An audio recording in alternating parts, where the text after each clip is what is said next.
Hey, welcome back to Silent Sales Machine Radio. This is your host, Jim Cockrum. And today I've got a couple guests who are coaches with our coaching program. They've been in our community quite a while. They made the leap from relying on an income from a corporate job that Larry had to being completely online. Their family of 7, their sole source of income was from their internet-based opportunities that they learned around here. They started out as proven Amazon course students. They grew their business over time.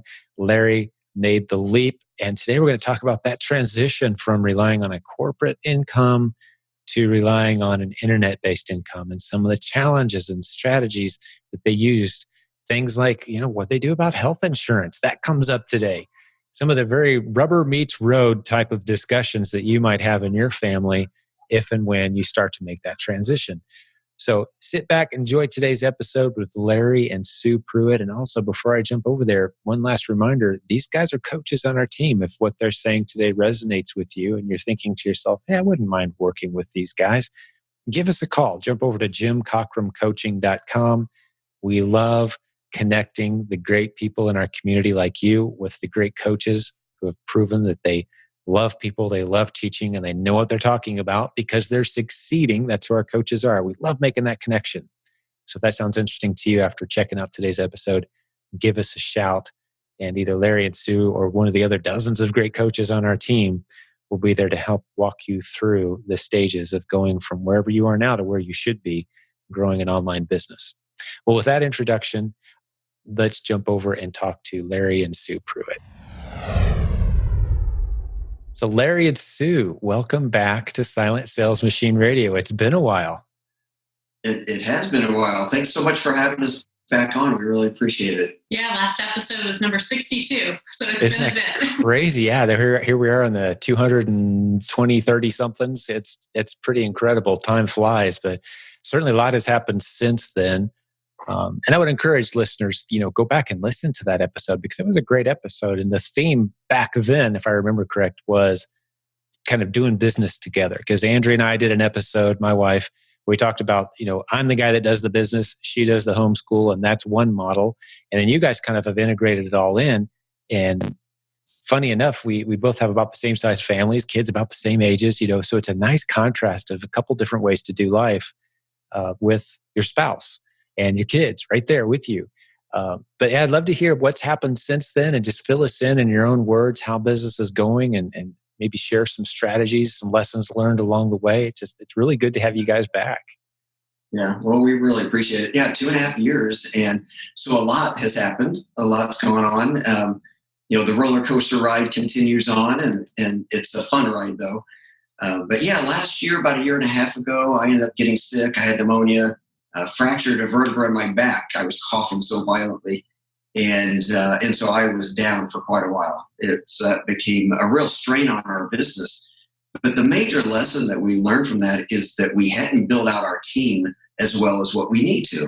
Mm-hmm. And so we are still working on that right now. Matter of fact, our 18-year-old daughter is downstairs training our newest prepper and shipper. So that's kind of neat right there because she's kind of heading up that team. So as we're recording this episode, you've got your 18-year-old downstairs training your next new hire. That's wonderful. I love that. Yes. So fortunately, the Lord just has taken care of us, though. I even took a temporary job for a short amount of time, about 3 weeks, and He provided that way. And we're just very fortunate, though. I didn't have to give this up or anything like that. It was just kind of a temporary blip, and things are right back up to where we want them now. So, and growing. Yeah. Mm-hmm. Beautiful. So what would you say, Sue, is working best right now for you guys? Well, one of the things that we've done is, we love the idea of multiple streams of income. That was a message that resonated with us from the beginning. But I would say the mistake that we made was trying to do too much all at once. So now I talk about spinning plates. You got to get one spinning really good before you start the next one. And we were trying to start too many at a time. So we kind of narrowed things down. So now we run 4 businesses, and that seems to be comfortable for us. And now that we're building out our team, it's going to be even more comfortable for us. And like Larry said, we learned a lot of lessons. we have all along through this. And last year, the big lesson was we got to build our teams up. And so it took us a little while. We kind of tend to be people who like to have all our ducks in a row before we take the leap. Well, one of us is. I think the listeners may pick up on a little bit of that from episode number 62, some of the conversations we had about Larry making the leap full time, right? Right. So, right. Yes, absolutely. So, yeah.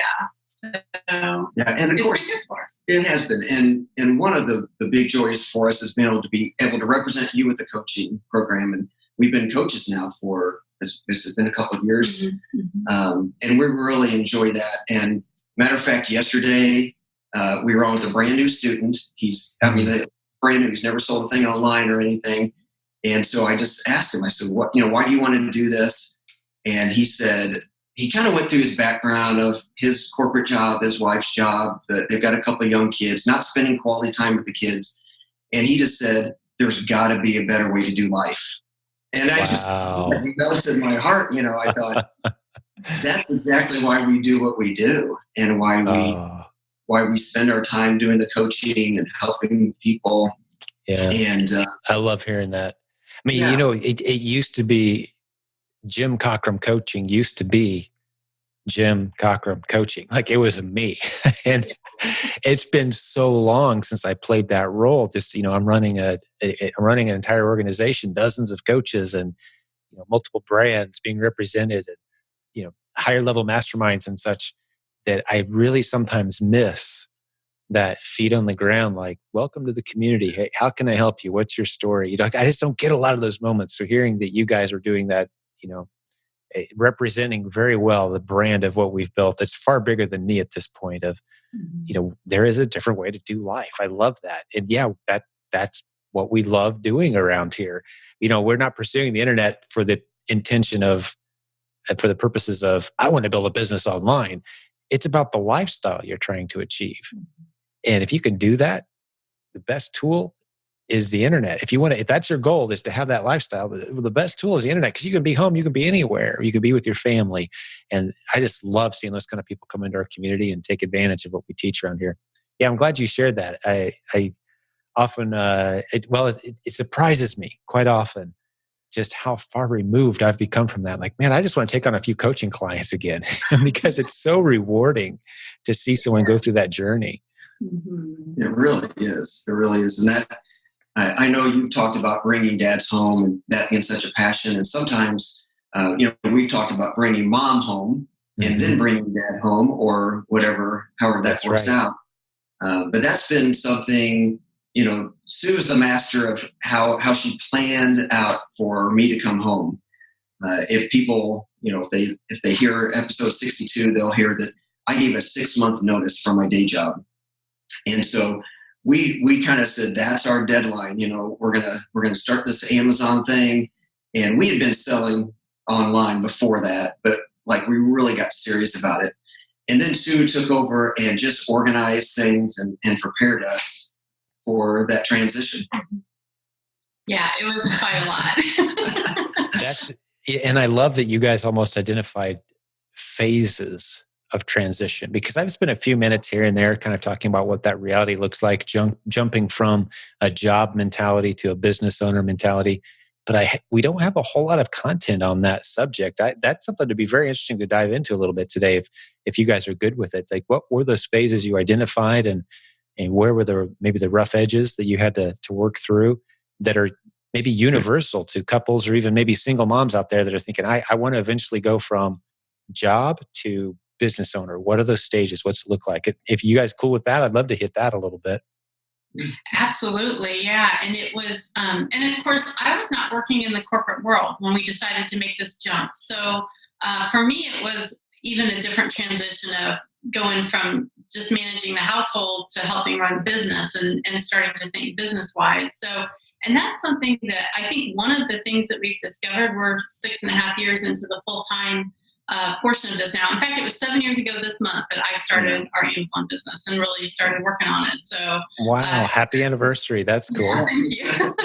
We do mark the anniversary of the day that I came home from my day job. Yes, we that's do. A holiday that's a around big here. holiday. As do I. It's in November. Yeah. And 17 years, man, for me. But yeah, it's incredible. Yeah. That's a huge day. Definitely circle that one on the calendar.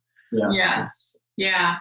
But one of the things that I think that we discovered is that there's always going to be layers to work through. I mean, even this year, even this far into it, we still, I feel like this year especially, we've grown by leaps and bounds in our mindset and in our mentality and how we think about everything. So one of the aspects of it is that it's always changing and you're always growing, literally always growing. I don't know how we will ever be able to stop because it feels like we have so far to go yet. But being able to grow into that mentality has been very beneficial. I would say not just from a business perspective, but personally, just my own personal growth. I can feel my mind developing and changing. I can see how and it translates into everything. The way I am managing the family now is growing and changing. We had a thing happen just today with the kids that I totally changed the way I've ever tried a certain thing. And by golly, it worked. I sat back and just was watching. I was like, wow, I can't believe how good this is working. So, well, could you mind sharing a little more specific detail? I mean, I don't want to get any of your kids in trouble or anything. I mean, how far can we go with this one? We had to have a family meeting this morning. We did.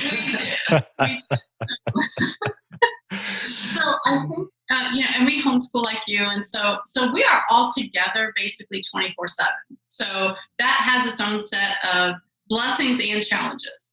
Right. And so it had become a challenge to have everybody pull their weight and do their part with basically household chores and such. And so I've tried like every idea I've ever come across, scheduling, not scheduling, free will, whatever. And none of it was really happening the way I wanted it to. So I finally just said, and the kids are kind of saying, we don't like it when you do it this way. We don't like it when you do it that way.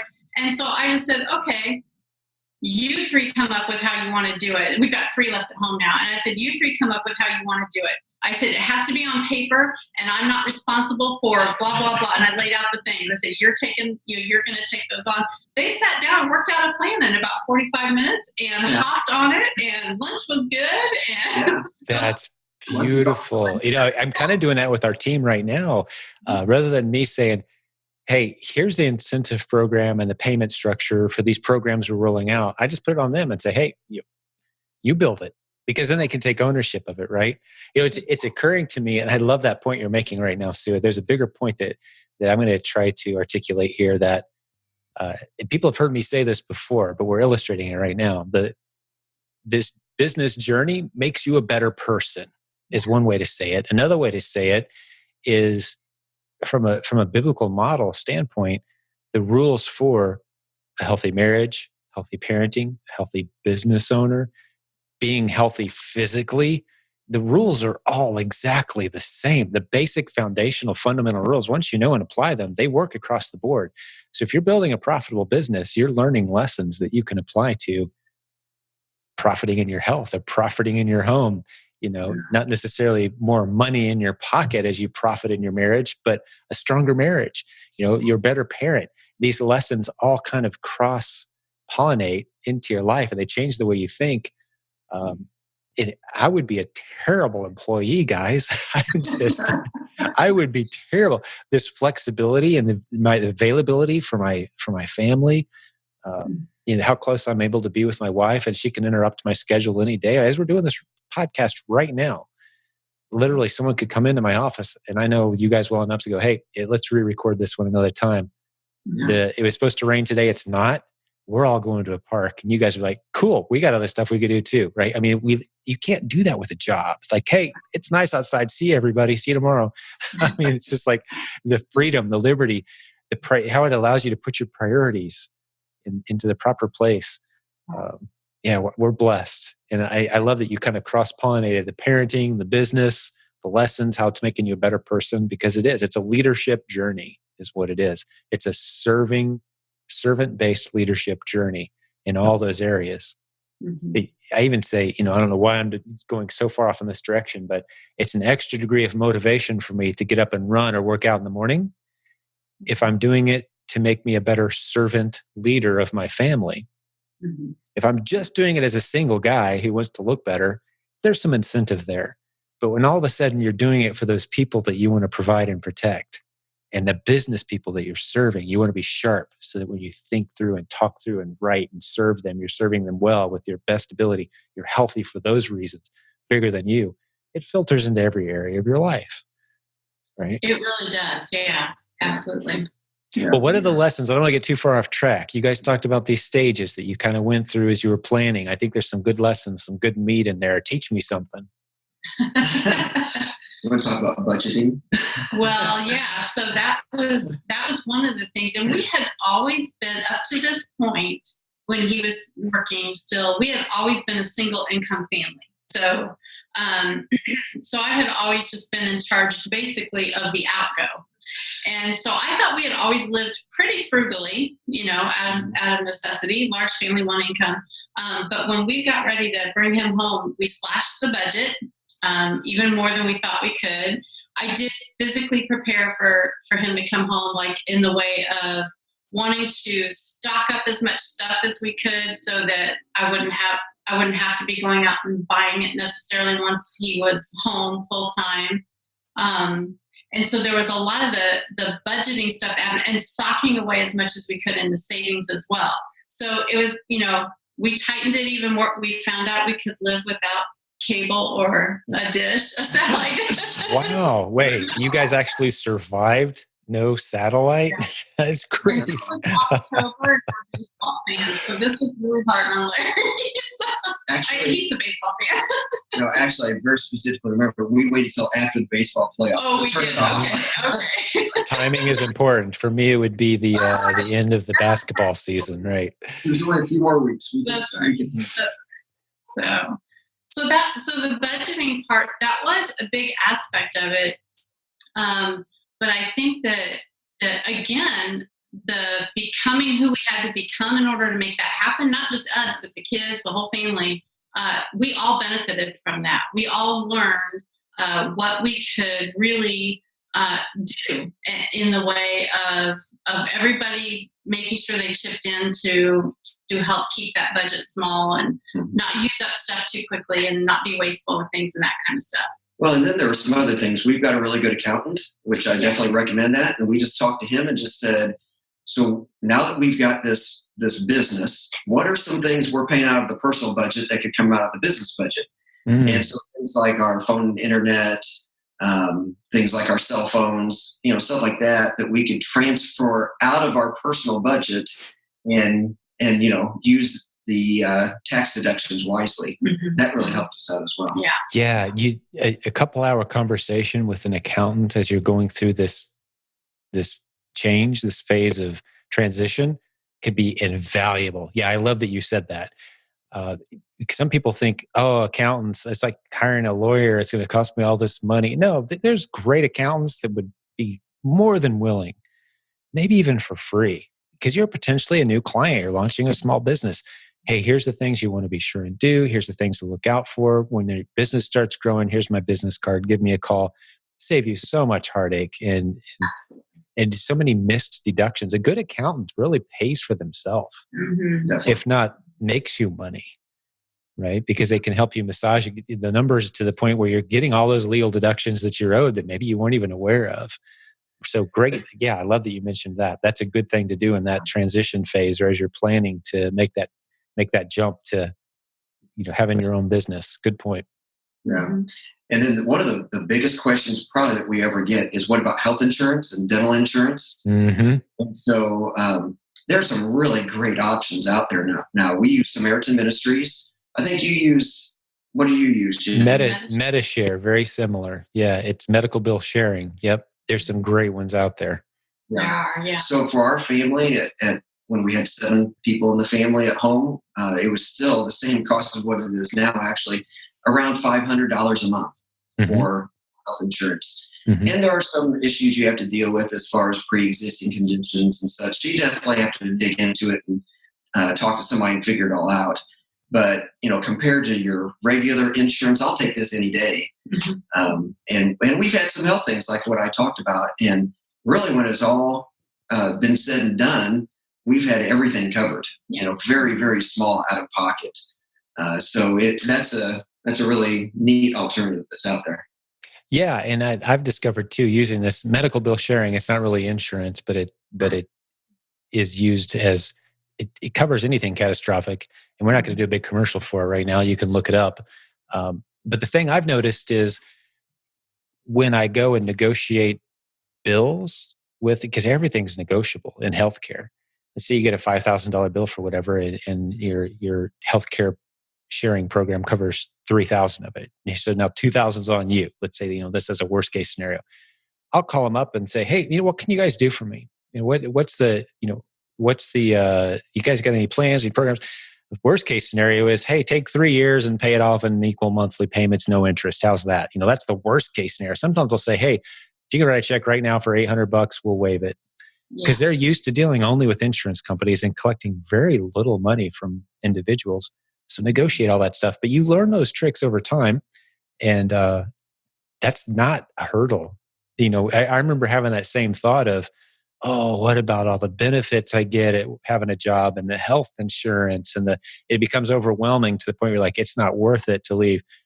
Now I've got, I earn more in a month now than I used to in a year. So that helps. But, right. That certainly helps.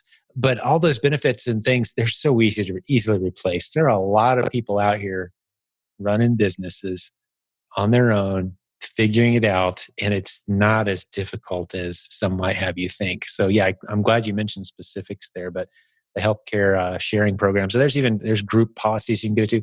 Contact a good health insurance broker in your area and say, hey, here's my situation. Help me find some good options. That's exactly why they get in. It doesn't cost you anything to use these people. They get paid by the insurance companies if they refer you. So I would encourage anybody to do that, actually. I heard Dave Ramsey mention recently, he said, if any of your insurance policies, home, health, life, anything, are represented frequently in marketing campaigns with a cute little character or a memorable personality, you're paying too much. Call an insurance broker right now. It's like, that's kind of cool. That's good advice. I like that. Yeah. And again, leading right into, this just leads right into, again, about the people we need to become. Having been through that has made me much more conscious of decisions that we make that affect our health, and of being, learning as much as I can about taking care of things at home that we can take care of at home that I used to run to the doctor for. So that has been a big help as well. So again, it pushed me into becoming a better mom than I was before even. So. Yeah, frankly, this would help the healthcare industry tremendously if everybody did this. And this is, I spent 20 plus years in the healthcare industry, and I was the guy who was billing the insurances and dealing with all that type of stuff. But now, whenever we get a prescription for a medicine, we don't just run to the local drugstore. We get online, we start looking for coupons. We're like, where can I get this the least expensive? It's the exact same thing. I can go over here rather than going there, and I can save myself $50. I'm going to do it. And I think that mindset is actually a very valuable mindset for the American economy as a whole. Yeah, yet another area where thinking like an entrepreneurial business owner improves your life, your family budget. Even you start to see numbers differently. You start to see them, in the Hebrew tradition, biblical model. The word for money and the word for blood are overlapping, have common meanings. They've got to be flowing, got to be circulating. If your blood's not healthy, you're not healthy. If your money's not being handled properly, that's what fuels and provides for the family. There's a lot of really cool illustrations that go into that. But yeah, you've got to manage it. I think some people kind of drift through life. What was it? It's a scary number. How many people are paycheck to paycheck? So many millions of people could use this shift in philosophy of that's not good enough. I need to launch a business. I think everybody needs to own a business. I used to say, well, some people aren't entrepreneurial. I get it. No, there's no excuse anymore. Everybody, literally everybody needs to have a side business of some kind and use the internet to launch and grow it creatively. I don't care where you're at in life. It could be just a little side stream, but everybody needs to have that because the opportunity's there. And like you said, the way it just forces you to think differently about money, business, life, health. It's such a healthy thing to go through, to put yourself through. Yeah. But all right, what are the lessons did you guys pull out of that period of time? And you guys are working on a book on this too, you said, right? It's up here. It's Yeah, coming. we're It's working on coming. that. Yeah. Just another thing that came to mind is whenever you're starting that business, and we had our business for, I guess, 8 years before we really got serious about it and dug into it. You don't have to wait that long. We just did, but we are the poster children for slow and steady, by the way. But to be able to get some momentum going in your business is so important. And so if you have an income and you can start your business off and just roll all the profits right back into the business, you are going to grow so much faster. So because of what Sue did in preparing us for me coming home, we didn't take any money out of the business for 6 months. And so we really had a full 12 months then of constantly rolling the profits into the business. And we noticed whenever we had to start taking money out of the business, it did put a strain on the business that wasn't there before, but the business was stronger and able to carry that weight much better. Yeah, very much so. Well, I love that what we teach around here, if someone's paying attention and they dive into what we teach, money, having enough money to go out and get product will be the constraint. Once you understand how we teach you how to go out and find $5 bills that you can turn into $20 bills. Once you've got that skill, your only constraint is how fast can you run that machine. Yes. And it being able to turn that money over, and I was there for a long time. And so I understand that struggle. Now we're at a different game where once you get really good at that, one of the things that's happening to us is people kind of line up wanting to write you checks because you're the guy that can turn 10,000 into 20,000. So please take my money, right? And so managing that becomes your business model. And it's the same thing. It applies all the way through. But once you're good at turning $5 into 20, you just add some commas and zeros, and you scale up. That's the stuff we teach around here. That's the stuff we do. But when you're first starting out and there's no one lined up ready to give you money, you've got to watch how you're spending because you got to have more money to go out and get inventory. There's a time period there where your money's sitting in inventory. It's being shipped and then it's sitting on the shelf and you're waiting for it to sell. And your money is sitting out there where you can't get it in the form of physical products. So managing all that is a big deal. Some of the advice I give to couples, especially as they're considering, how much money do we need to have in the bank? I want to see if this resonates with you guys. And we may have hit this in episode 62. It's been a while, but you're trying to come up with how many months do we need to have in the bank? It's not how I feel that matters. It's how my spouse feels that matters. And whoever comes up with the biggest number, that's what we're going with. Because the last thing you want to do is strain the most important relationship in your life as you're going through this process. And how did you guys manage that? You mentioned the 6-month thing. Was that a number you guys came up with together? Yeah, it's funny that you say that because that moves right into one of the things that I think we learned is about how to keep priorities straight, and definitely marriage has to be up there. It's definitely above the business. But yeah, for us, we've always, whenever we've had to come up with a number like that for anything, we pray about it together, we pray about it separate, then we come together and say, what do you think? And almost always we're in the same ballpark, at least. And we both just kind of said, if we have 6 months sitting in the bank of expenses sitting in the bank, then I think I'll be comfortable with this. I'll say, yeah, we're ready to definitely make the leap. It still felt a little bit like we were jumping off a cliff, but it felt like bottom was way lower. It would take us a lot longer to hit bottom. Yeah, I think Red's the one who always says building the plane on the way down. Yeah. I love that analogy. Yeah, hopefully on the way up, but yeah, same thing. We're still building and let's pull out of this dive. It always feels like you're building while flying for sure. Yeah. That's just part of the journey. But you learn to get confident that a dip means there's another rise coming. And after you've seen that pattern, I've seen it for 17 years, 5 to 10 times a year.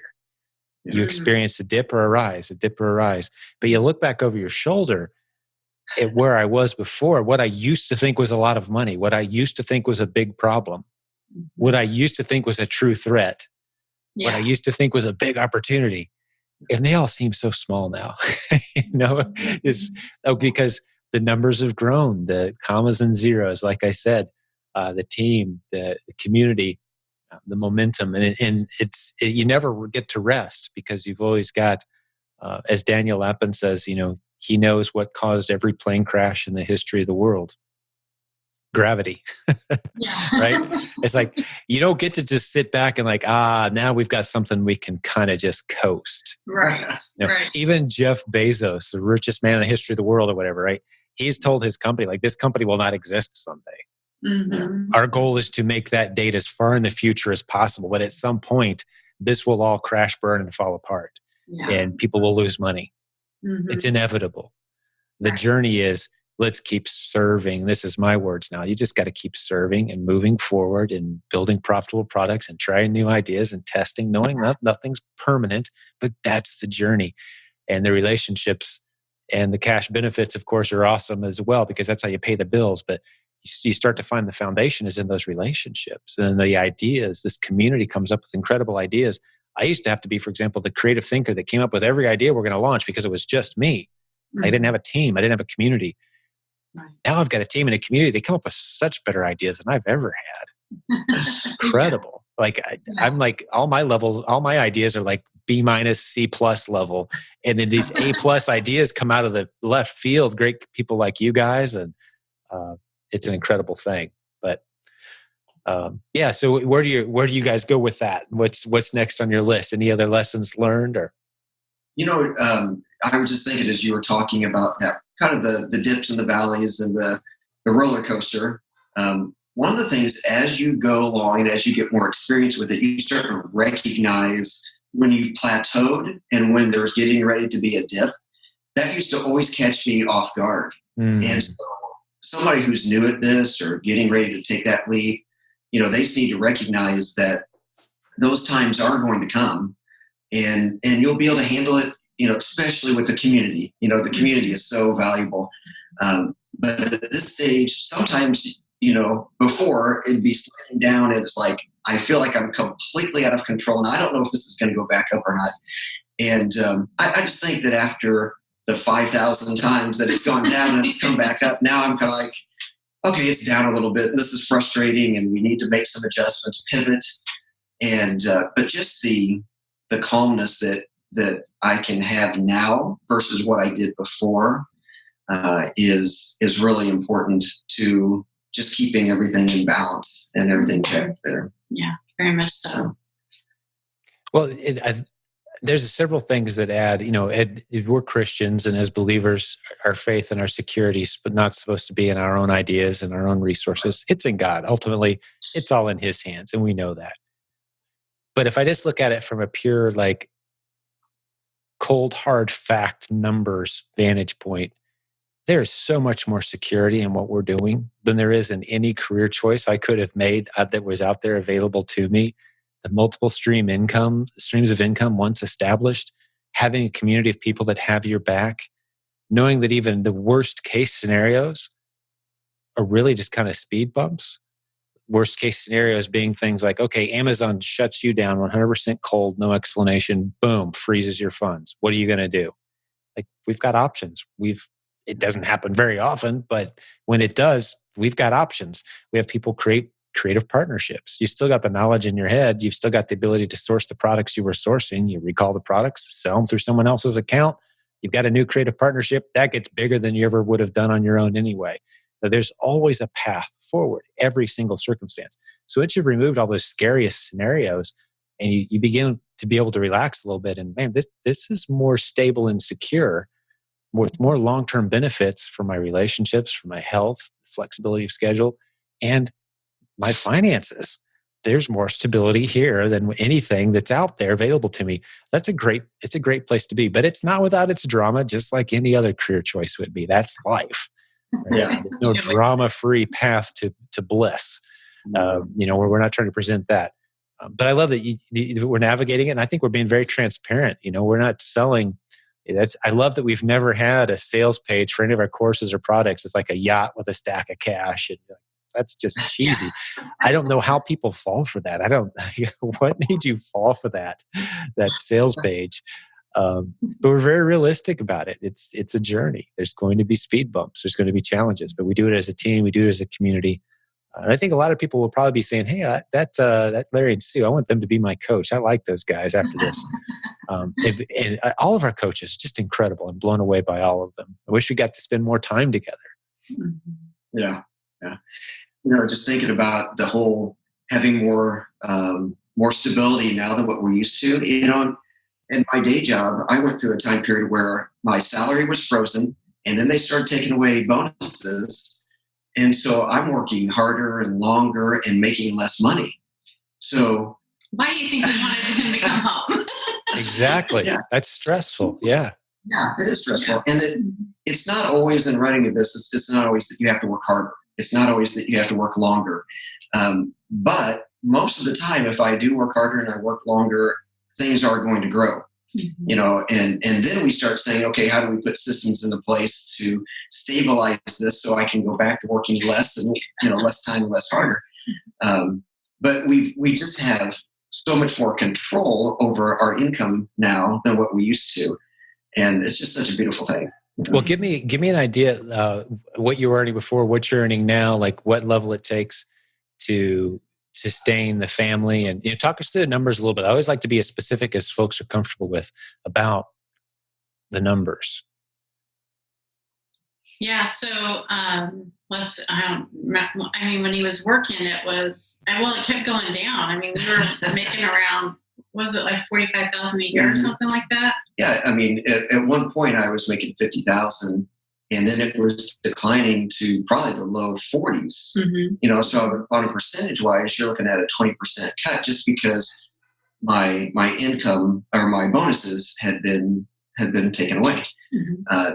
Along the way, they changed hours at the location where I was working. And so, again, the idea was going to be I'd either have an early shift and get home early, or I'd have a late shift and be able to be home for a while in the morning.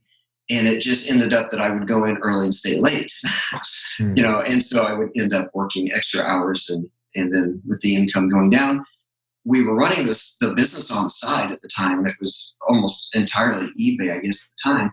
And of course, the extra hours at work impacted the business as well. Yeah, and that, before we got really serious, I don't know that we really made much profit with the side things, but we got a lot of other benefits. We got a lot of non-monetary benefits out of that, in our homeschool and all that kind of thing. So there was a lot of things that came as a result of that. And then when Larry came home and we really tightened down our budget, so we were spending a lot less than what we were. And it took a while. It took a while to get back up to, in fact, I don't know, I think now we're probably at the level we were at when he was working full time. As far as what we're putting in our pocket, we're, But it's what do we different. do? It's so different. It feels so much better. I don't know. Well, and part of it is because we have a good accountant. And there's some tax benefits to having the business. So when the business is covering certain expenses, I talked about health insurance, the business covers health insurance for us. Mm-hmm. And so, frankly, we don't need as big of an income as what we had before. And so it took us a while to replace that. And again, like I said, we didn't even take any money out of the business for the first 6 months. Right. But now you've got, we're employees of the corporation, and we get distributions and we get mileage reimbursement, which the mileage reimbursement is much more than what gas and oil changes are going to cost you, So it kind of actually becomes a problem. Like if you go to a bank for a loan and something, they say, "What's your income?" You're like, "I don't know." It's enough. Pay all our bills.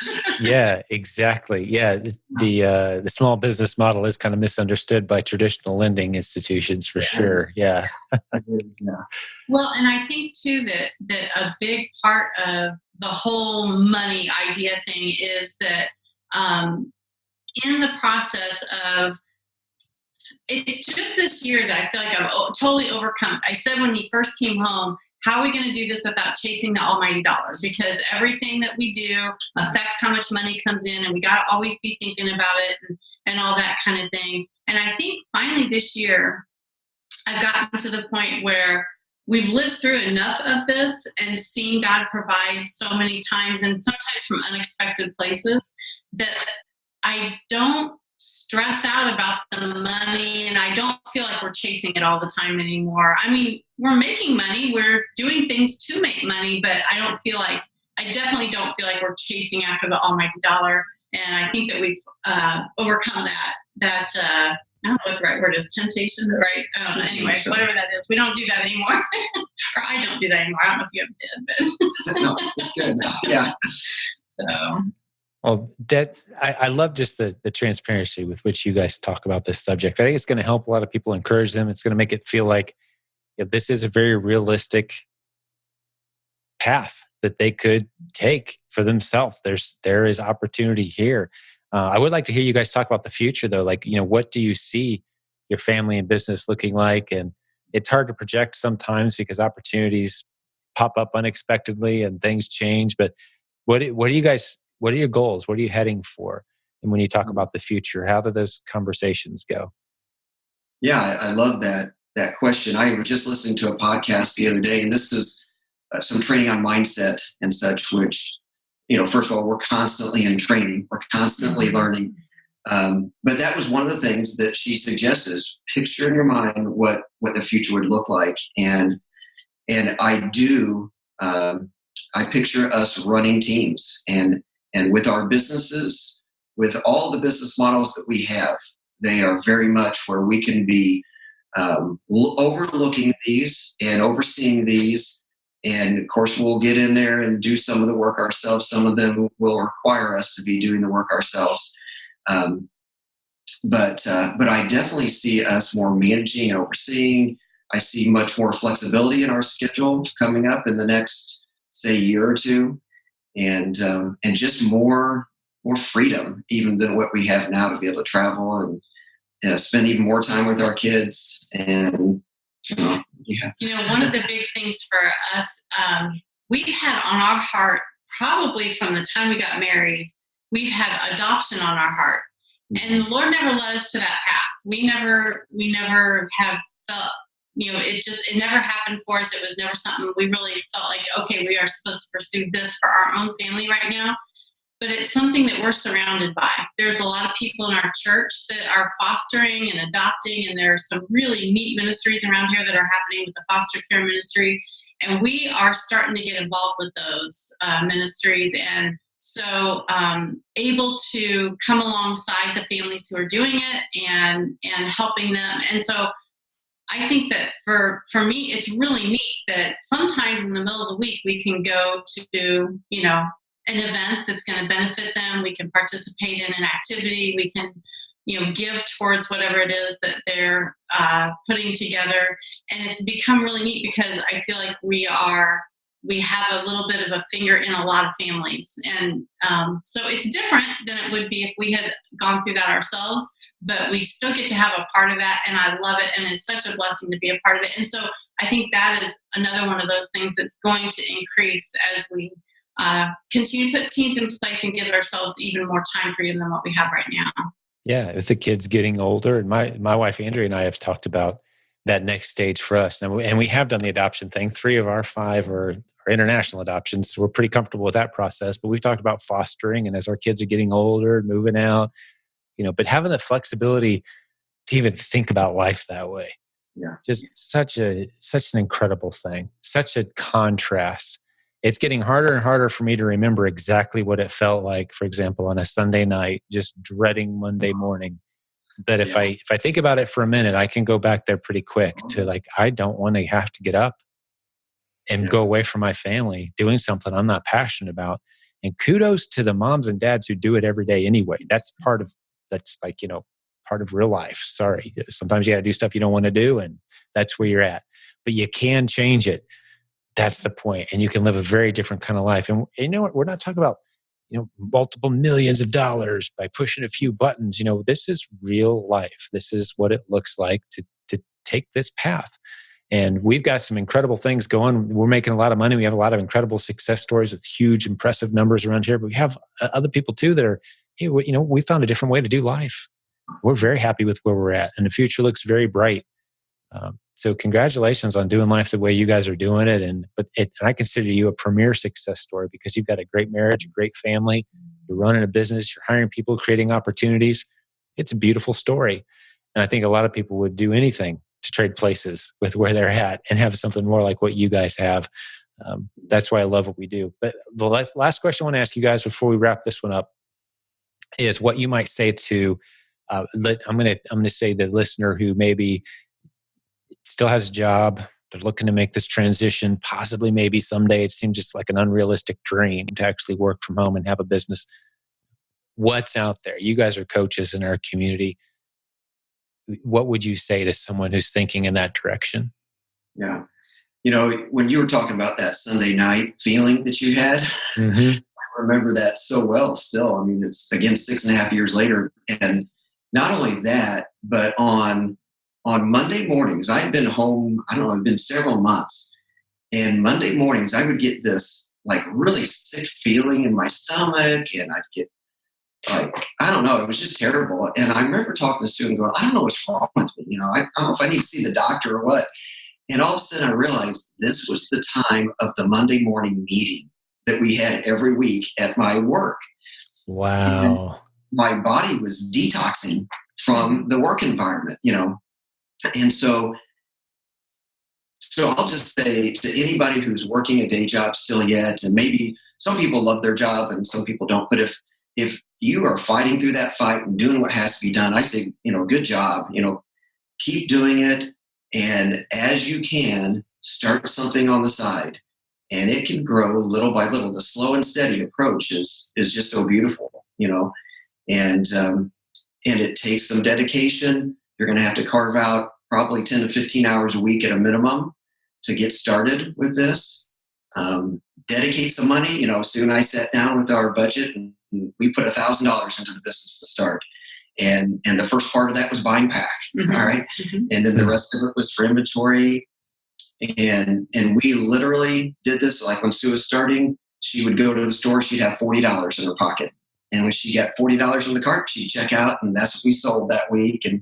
And so we, from small beginnings, great things can happen. So I would just encourage anybody who's got this dream, this vision, just get started slow and be steady with it, and it'll happen. And I think a big piece for me is to have that goal written down and put it where you can see it. For us, we put our goals on the wall in our office so that we can see it. And we look at those, we readjust them. And it's never been, yes, we're moving like this. And it's all smooth and steady. It's always been the roller coaster. But we start here and we're ending up here. And so if that's what, and so set your goal. Like, however you write it down, I need to be bringing this much in, or I need to, by this date, I want to do, I want to be doing this or whatever, and keep looking at that. There's something about your brain works on it when it's in front of you all the time, even almost involuntarily. And so I think that has been huge for us to set those goals up and have them in front of us. And it pushes me. Sometimes there's times I want to stop and, whatever, go take a nap or whatever, I'm tired but I'll see that goal. If I do this one more thing, it's going to move me a little bit closer. And so I'll do that one more thing. And so it pushes me. And so I think that that's something that can be really beneficial to someone who wants to make a transition as well. Yeah. And on the topic of writing things down, keeping a journal as you begin this journey, so you can look. That's something I wish I'd been more disciplined about. I'd love to be able to go back and see, and I can kind of piece it together from the emails that I wrote back then. But just keeping a journal of what's working, what isn't working, how you're feeling throughout the journey, because you're going to make far more progress than you realize. That slow and steady approach always be learning. Just I'd say simply replace some of that entertainment time with learning time. Yeah. 5 minutes, 10 minutes, do what you can. Pretty soon you'll be hooked. It'll be half an hour, a couple hours. And you mentioned the proven Amazon course. Just drift your way through that content. It's not there's several different modules. You're never going to consume all of it. Don't try to do that. No. But just start soaking up good ideas from good people who are doing this business the right way. And I think you'll be amazed where you find yourself in even just a couple months as compared to where you're starting now. So yeah, that's just a little encouragement for the new listeners, maybe those who are new to our community or those who haven't taken action yet to start their business. I think we're going to motivate a lot of people with this episode. Larry and Sue, is really great hanging out with you guys today, and lots of good things coming in the future with you guys as well. Lots of exciting projects, and I think we're going to be hearing from you guys a lot more, it sounds like. Oh, we're looking forward to it. Yeah, it's very exciting. We love the opportunities we get to hang out with you too. You're a very good influence on us, and we're very grateful that the Lord led us to you and your community. It's obviously changed our lives. So. Well, it is. It's a very incredible community. We're getting noticed by some just incredibly influential big names and people that have contacted us. We're making a real impression. I think we're shifting a culture. I really do. And you guys are a big part of that.